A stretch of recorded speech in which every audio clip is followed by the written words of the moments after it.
it. I wanna be the life of the party. I wanna dance with somebody. Ooh, ooh, ooh, ooh, ooh. I wanna be the life of the party. Hi friends! Welcome back to another episode of Podcast Fridays with Ellie.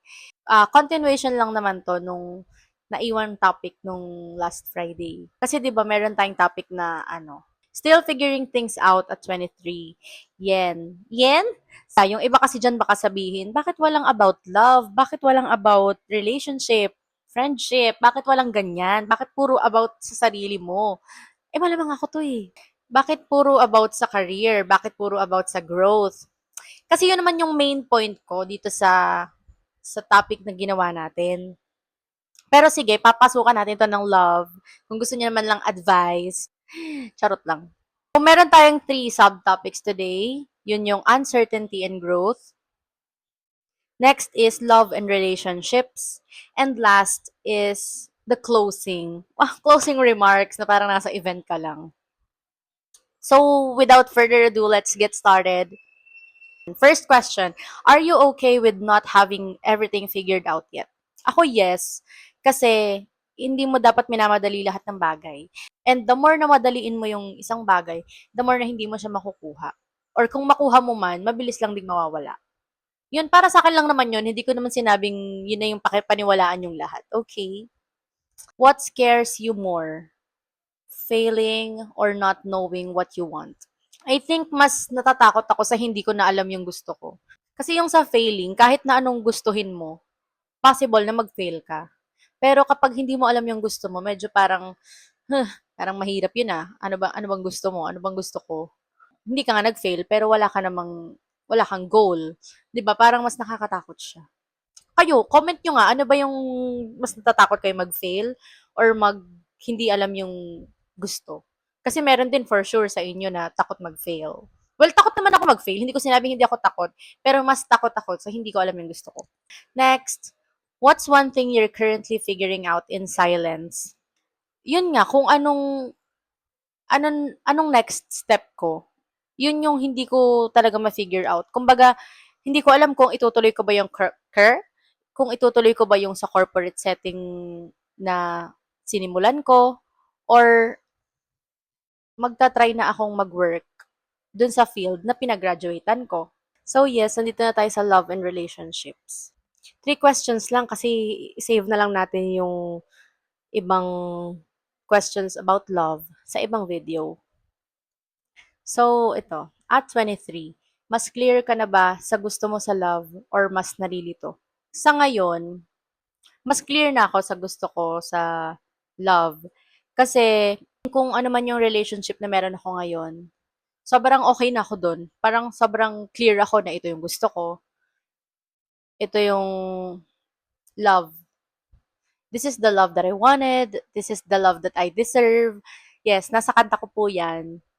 Click nyo lang po yung link sa baba. Ayun po, panoorin nyo. Hindi, pero yung kantang yun kasi, ginawa ko yun for him. Ginawa ko yung kantang yun kasi dun, kung mababasa nyo yung lyrics, sige, ilalagay ko sa comment section yung lyrics. Pero, nandun sa lyrics na, this is the love that I wanted, this is the love that I deserve, this is the love that I hoped for a long time. Kumbaga, hindi ko kasi siya pinilit na mangyari eh. Kasi parang, dumating din naman ako sa time na wala akong partner, wala akong kausap. And then parang nagpe-pray lang ako na kung ibibigay man sa akin ni Lord, ay sana, hindi naman sa inuutusan ko si Lord, pero sabi ko sana ay yung pagmamahal na gusto ko talaga, na deserve ko. And luckily, binigay sa akin ni Lord yun. Alam naman din ni Lord lahat ng iniiyak ko. Alam ni ng friends ko. Ni Timothy, yeah, special mention. Pero alam ni na Timothy, ni na Steph, ni na Darren, ni na Rika. Yan, lahat ng grabe ang moments talaga na down ako sa mundong to. Ayun, hindi ko siya pinilit na jojowain ko na to para lang may masabing may jowa na ako. Ayun, so mas clear ako ngayon na gusto ko yung ganito. And I'm very happy and contented and lucky na nasa ganitong relationship ako. And sana guys, kayo rin. Kasi sino naman ba ang ayaw ng hindi healthy yung relationship? So next, do you still believe in forever or mas naging realistic ka na? Magandang question to. Before, I believe in forever. Naniniwala ako sa forever. Magmula nung nakilala kita. As a Pisces, very dreamy, very imaginative nga. So, yes, I think naniniwala ako sa forever.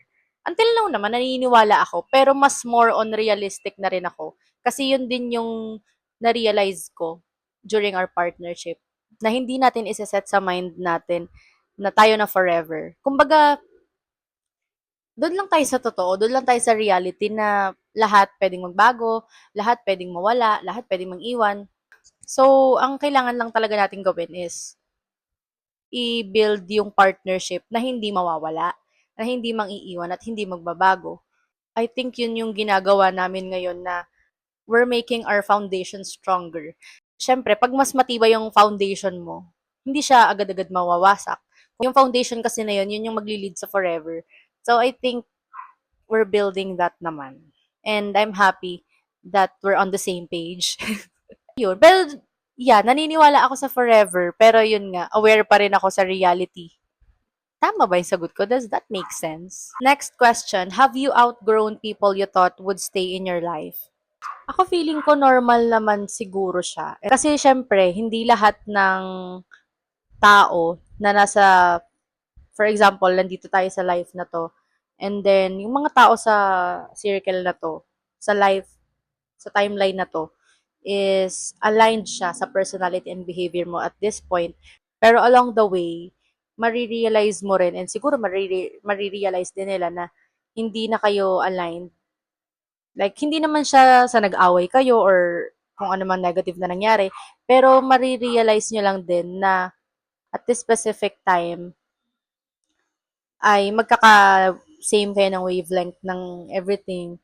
Pero sa time na to, hindi na. And that's normal. Kasi, syempre, nagmamature lahat. And iba-iba yung way ng pagmamature ng tao. Iba-iba yung lessons na natututunan ng tao. And iba-iba yung pinagdadaanan nila everyday. So, maaring you're not on the same page anymore. Pero hindi naman din ako pala cut off na kapag hindi na siya aligned sa akin is kina-cut off ko na. It depends on the situation and it depends sa severity ng damage. Depende siya sa nangyayari, depende siya sa nasasaktan, depende siya if natututo ba or no. So, last two questions na tayo and nasa closing part na tayo since medyo mahaba-haba na rin yung video. If your 18-year-old self could see you now, what do you think she'd say? I think she would say that she's proud of me kasi at this age, nakakapunta na ako sa ibang bansa, nakapag-work na ako sa corporate setting, nakapag-work na rin naman ako sa field ko talaga. So, parang feeling ko naman proud siya. Proud si 18-year-old self ko. Kasi, si 18-year-old self, yan yung kasagsagan ng ano eh, ng inilalaban ko yung gusto kong magdoktor. Yun yung time na yon. So, feeling ko proud pa rin siya sa akin kahit na hindi ko nakuha yung dream ko talagang maging doktor, pero naniniwala rin ako na naniniwala sa akin si 18-year-old self na ma-achieve ko yung dream ko ngayon. Last question. If your future self, maybe 30, could talk to you now, what do you hope she'd tell you? Sana sabihin niya sa akin na I'm stable, I'm already a flight attendant, I'm happily married, and I have a healthy, happy family. Yes. Hindi ko kasi masasabi na, hindi ko mare-request kay 30-year-old self ko na sana wala akong problema kasi for sure may problema at may problemang dadating and normal siya sa life ng isang tao. Pero, yeah, yun. Yun siguro yung sanang sabihin niya sa akin. Kasi gusto ko naman din ng stable na job. Gusto ko rin na masaya at healthy yung family ko.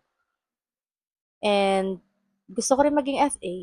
And I think yun naman din ang isa sa mga dahilan kung bakit talagang nagpupursige rin ako. Kasi para ma-achieve ko siya. Well, siguro hindi siya nakikita ng ibang tao na para lang siguro kung makikita nila ako, paisi-isi lang, ganyan.